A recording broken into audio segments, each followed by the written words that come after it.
ভাই জমি তো ওই পাশে কিছুখানি বেচা হইল, এখন এত সম্পদ আমাদের,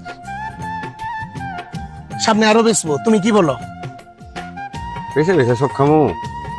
জমি বাবা মারা যাওয়ার সময় যেটি রাইখা গেছে, যদি বেশি বেশি খাই বলাই কেমনে চলবো? চাকরি বাকরিও করি না। আচ্ছা ঠিক আছে, আর একটু বেশ ফুর্তি করতে যাবো নে দুই ভাই মিলে, চল। চলো ভাই, পাই তো ব্যথা ধরে গেল, একটু বসি।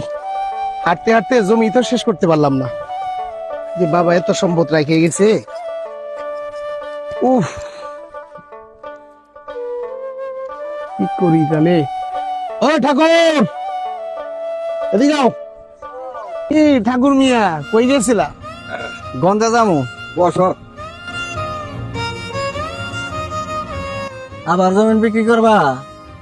চাইছিলাম একটু বিক্রি করবো। বড় একটা পার্টি আছে, একবারে 5 বিঘা কিনবো। ভাই বারবারে 1-2 বিঘা করে বিক্রি না করে একবারে 5 বিঘা বিক্রি করি, অনেকদিন খাইতে পারবো। ঠিক আছে ছোট, 5 বিঘাই বিক্রি কর, বেশি দিন চলতে পারবো। এই তোমার পার্টি রেডি ঠাকুর? আমার পার্টি রেডি। আজকে আসতেছি।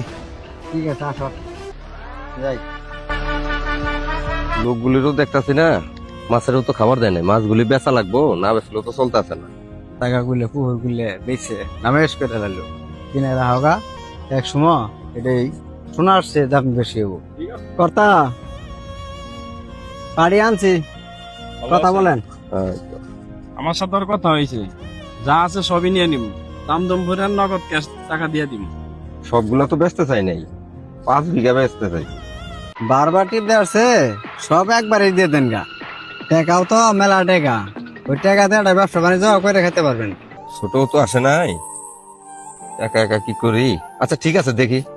ভাই ক্যাশ কি ব্যাংকে ঢুকছে? ক্যাশ ব্যাংকে ঢুকছে। এক কাজ করি, চলো 2 ভাই 2 মোটরসাইকেল বিক্রি করে একটা প্রাইভেট কার কিনি।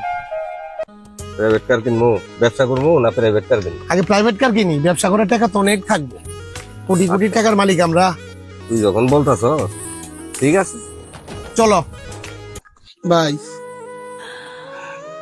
আমার মনে আছে কিভাবে বাপের সম্পদ গুলো বেঁচে খেয়ে আজকে আমরা ফকির। আমরা খুব ভুল করছি ভাই। আমরা কিছু করিনি, কোনো কাজ করিনি, এই জন্য এই অবস্থা।